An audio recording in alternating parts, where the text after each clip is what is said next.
Hey guys, today I wanted to show you how I prepare homemade salsa. I know I mentioned in the guacamole video that I would show you guys how to make a salsa, and this is really simple. All you're going to need is 1 or 2 jalapeños, depending on how spicy you want your salsa.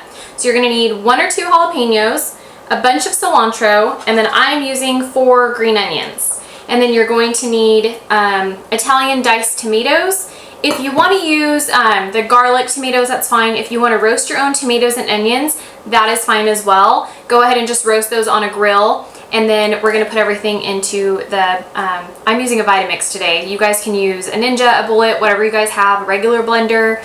I like to use a Vitamix because I can kind of control the consistency of my tomatoes, my onions, my peppers, and I will show you guys how I do that setting. But the first thing, I'm going to go ahead and take the jalapeno and I'm going to put it on the stovetop on a skillet. It's just a non-stick skillet, and I'm just going to go ahead and put that on there for a couple of seconds while I get everything else ready. I'm going to flip it a couple of times and then I'm going to chop it up. I like to grill it just a little bit longer. It kind of brings out the heat of the jalapeno.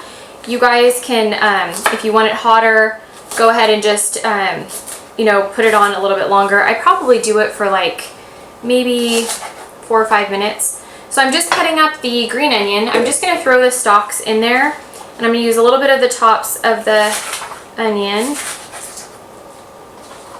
And then everything you're just going to throw it into your food processor, blender, whatever you're going to use.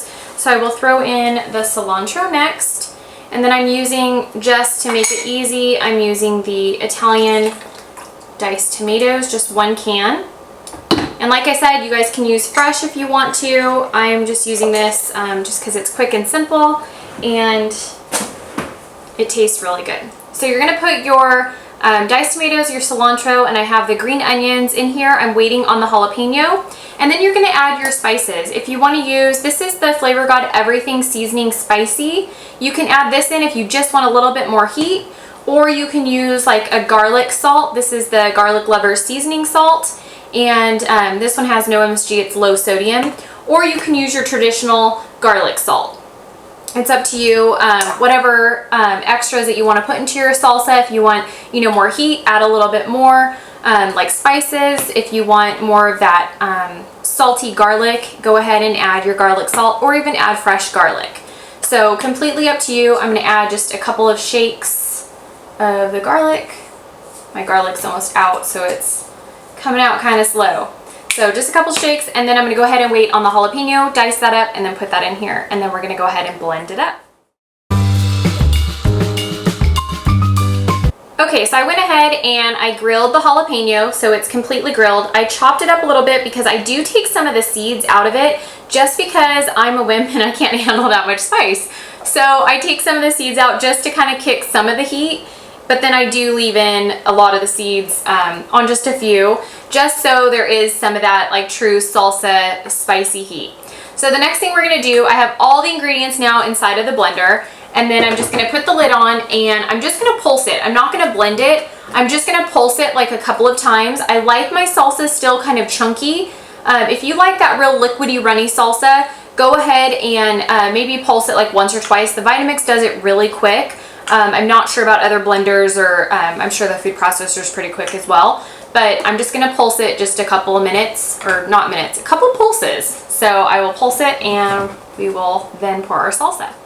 Okay, so the salsa is completely pulsed. I don't know if you guys can see that without me dropping it all over. So there's the salsa, and I always have to be careful taking the lid off because it's like, woo, overpowering. As soon as you take off the lid, that jalapeno gets a lot of heat when you grill it on the stovetop. So I will, I'm going to go ahead and pour it into the mason jar. I like to store my salsa just in a mason jar after I blend it. And I just stick on the top of the lid here, I just put like a little sticky tab of the date that the salsa was made, and then I just leave it in the refrigerator. So I'm going to go ahead and pour the salsa in.